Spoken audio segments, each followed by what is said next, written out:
Hi, welcome back. We're going to be reading Susan Campbell Bartoletti's The Boy Who Dared today. We are picking up on page 135, right here on the bottom after the page break. Another Christmas comes and goes, and the holiday feels gloomier than ever. Carl's away visiting an aunt who lives on a farm in Ludelson in order to bring home food for his family. In the city, food rations have grown more meager. Coupons are needed for everything, from flour to shoes, and yet the Nazis continue to press for war donations. More woolen clothing for the soldiers and German marks to buy cannons, tanks, and airplanes. Helmuth attends a church dance on New Year's Eve but doesn't enjoy himself. All he can think about is the war and his pamphlets. Dances feel like a waste of time. He can't afford to lose time. Still, he must practice caution. At work, he grows friendly with another apprentice, Gerhard Dewar, who rolls his eyes at the reports on the RRG when the Nazis announce that over 70 million woolen articles have been collected for soldiers on the Eastern Front. And yet our soldiers are still freezing, says Dewar disgustedly. Helmuth is delighted at the sign, and he invites Dewar home to listen to the BBC. Dewar is enthusiastic about Helmuth's shortwave radio, and he asks to listen again. After several more visits, Helmuth grows more sure of Dewar. He shows him his latest pamphlet titled, "I Figured Out Everything." Dewar reads the pamphlet aloud. Quote, "It's been 1 month since the German radio and newspapers boasted the results of the clothing drive. Over 70 million articles of clothing. But where is this clothing? The soldiers on the Eastern Front and the soldiers in the far north haven't received them. They do not write home about it, only that they are freezing, and freezing, and they are waiting in vain for warm winter clothes." Dewar grins at the last sentence. Only time will tell if the Nazis have swindled the German people out of their woolen and furs. He looks at Helmuth. "This is amazing. Whoever wrote this has the guts to say what everyone is thinking." "I wrote it," says Helmuth proudly. "It's a chain letter." Dewar whistles softly, looks at Helmuth with keen admiration. "Listen," he says in a low voice. "I know 2 printing apprentices in Kiel. They can be trusted to print pamphlets, hundreds of pamphlets, after hours." Helmuth can scarcely believe his good fortune. A printing press? His mind dances with the thought of hundreds, maybe thousands, of leaflets scattered throughout Germany. A few days later, in January, another good sign comes during a class for Beaver House apprentices. Helmuth spots Werner Krantz jotting down French vocabulary words and grows curious. He wonders why Werner is so interested in the French.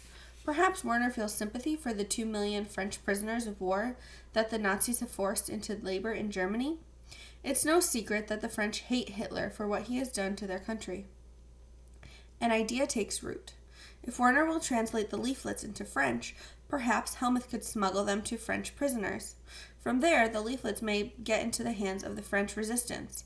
This way, the French and perhaps the whole world will learn that many Germans don't support Hitler in the war.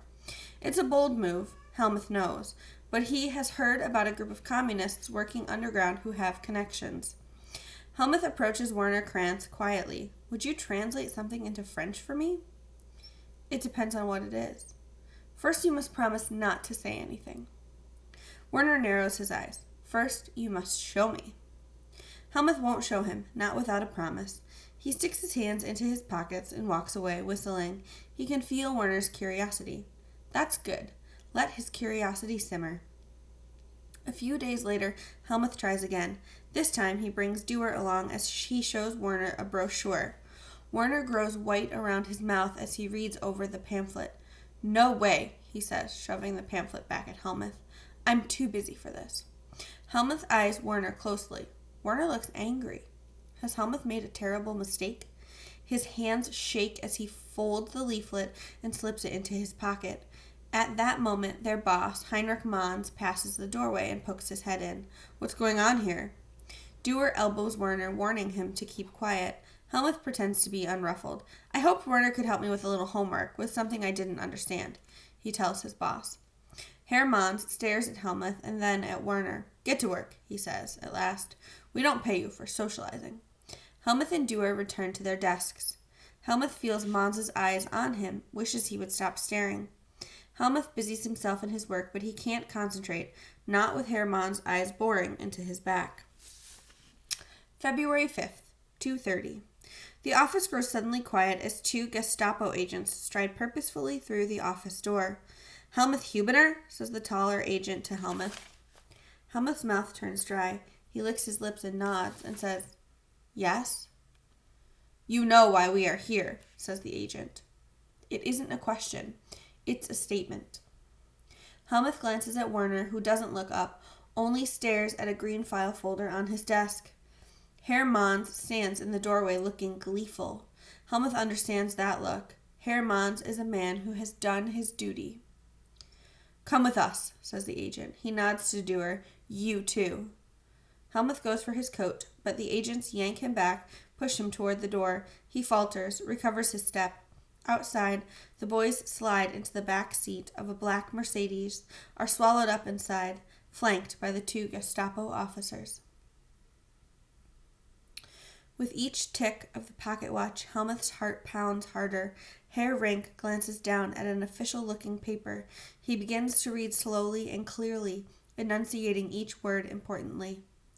On the 11th of August, 1942, the court found Helmuth Hubener guilty of listening to a foreign radio station and distributing the news heard in connection with conspiracy to commit high treason and treasonable support of the enemy. Must not breathe, must keep hope swallowed inside, must not let hope fly out of throat. He is sentenced to death and the loss of civil rights during his lifetime. The words begin to shoot around the cell, exploding off the walls, striking Helmuth like bullets. Bang! The National Minister of Justice has decreed that there will be no clemency. Bang! Justice will run its course. Bang! The execution of the judgment will take place on 27 October 1942 after 8 p.m. Tonight. The floor buckles beneath Helmuth and the walls waver. The single light bulb overhead throbs, hurts his eyes, burns into his skull. He closes his eyes, squeezes them shut, won't let the tears escape and wills them away. Helmuth opens his eyes. The men are still there. The prison guards grip their truncheons, pulsing, pulsing, pulsing. "Have you any final requests?" asks Herr Ronk. Helmuth licks his dry lips. "Yes," he whispers hoarsely. "I would like to write letters to my family." "So be it," says Herr Ronk. Their job done, the men turn on their heels and, one by one, leave his cell, single file. Slam, clink, the cell door bolts shut. Helmuth reaches for the wall behind him, sinks to the floor, clutches his belly, and lets out a deep wail. Hope flies from his chest, flutters around the room, and beats against the window. 4:30 p.m. Helmuth stands in the police interrogation room, waiting. He takes in the padded black leather door, gleaming wooden desk, green blotter, file folders, straight-backed wooden chairs, the slightly burned smell of real coffee, 2 white china cups, 2 saucers, 2 silver teaspoons. It all looks so normal, civilized, like a banker's office. He wonders if they will beat him, wonders if he can hold up. Remembers his promise to Carl and Rudy. No names. Remembers Brother Warbs. You'll admit anything to stop their pain. Shakes the thought from his head. He will take one step at a time. He will find out what they know, admit nothing. Helmuth hears the stamp of feet in the hall, 2 crisp Heil Hitlers. The door swings open. The same 2 agents enter, Wangman and Musner. Helmuth has learned, and they barely acknowledge him. The taller man, Musner, sets his briefcase on the table with a thump, unbuckles it, shuffles several papers into a neat pile on the desk. Helmuth's stomach tightens. Flyers. His flyers. "Sit," says Wangman. He is shorter, more squarely built. Helmuth sits. Wangman stands next to Helmuth, arms folded. Musner picks up the first leaflet, waves it carelessly, as if it were a simple grocery list. This was found in a telephone booth in the Lusenweg Suderstrasse at 9 o'clock in the morning. He fans out the others. The rest were found in stairwells and mailboxes at Suderstrasse 205. all brought in by good citizens. Wangaman leans in. His breath smells of onions. Do you know why you have been arrested? Helmuth looks at him blankly. Hopes. You're accused of distributing enemy propaganda. Do you have any idea what this means for you? Distributing enemy propaganda? Helmuth corrects him. Allegedly. Wangaman's fist smashes into Helmuth's face, knocks him to the floor. A black boot kicks him in the stomach twice. Helmuth curls, knees to his chest, arms shielding his head, gasping for air. You want the government to fall, but who's fallen now? Shrieks Wangaman. He kicks Helmuth in the ribs again and again. Get up, he says. Now let's see how you stand. Helmuth wobbles. He reaches for the chair. It hurts to stand straight. He tries to take a deep breath. His ribs burn. You might as well confess, says Musner. Things will go better for you, the way they're going better for your friend Gerhard Dewar. He has told us everything. That shocks Helmuth. Not Dewar, it can't be. It's a trap, he tells himself. You don't believe us, says Musner. You think it's a trap? Musner flips open a file, selects a typed sheet, and reads from it. One day, it could have been the middle of January, Hubener handed me a typewritten paper and asked me to read it. I read the paper, and without saying anything, I hid it and took it home. I could tell at once it was inflammatory writing against Germany. Helmuth's ears fill up as though he is under water. Musner looks at Helmuth, and when he speaks, his words sound underwater too. Your friend is a good German who only wants to do his duty, he continues to read from Dewar's statement. At home, I locked the paper in a box because I wanted to gather evidence, so that at the right time I could denounce Hubener. The word rings in Helmuth's ears. Denounce, denounce, denounce. Musner continues reading. I realize that I was wrong, and I now fall under suspicion for having cooperated with Hubener. This is not the case, however, and I want to clarify that I merely wanted to collect evidence against Hubener. Musner stops, clasps his hands together, rests them on the desk. Have you anything to say? Helmuth's heart sinks as he realizes that Dewar denouncing him in order to save himself. You'll admit to anything to stop the pain. That's what Brother Warbs had said. What did the Gestapo do to Dewar? Helmuth sees Karl's grinning face, Rudy's worried face. He feels their hands, 3 hands, one atop the other shaking on their promise. Agreed. No names. I'm ready to confess, says Helmuth. I take full responsibility. Later, the black Mercedes carrying Helmuth threads through the Hammerbach streets. Helmuth prays Oma isn't home so that she won't see his bruised face, but she is home, and she cries out and rushes to him, reaching for him. Helmuth, what have you done? Wangaman thrusts out his hand and stops her, says, Official Gestapo business. We're looking for enemy propaganda. Enemy propaganda, says Oma. We don't have any. Opa guides Oma to the sofa, saying, Quiet, dear, let them look. They'll see that they're mistaken, that all this is a terrible mistake.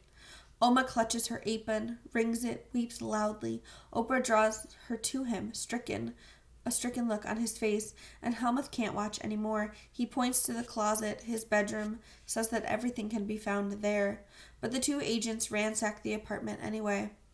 Oma whimpers as they empty drawers, lift mattresses, peel wallpaper for secret hideaways. In the end, they find all the incriminating evidence just where Helmuth said. The Rolla radio, a pile of assorted leaflets, notebooks, manuscripts of handbills, shorthand notes, and the Remington typewriter with 7 carbon sheets of paper stuck between the carriage rollers. Such interesting reading, says Musner sarcastically, leaning over the typewriter. It says, Who is inciting whom? He reads a section out loud.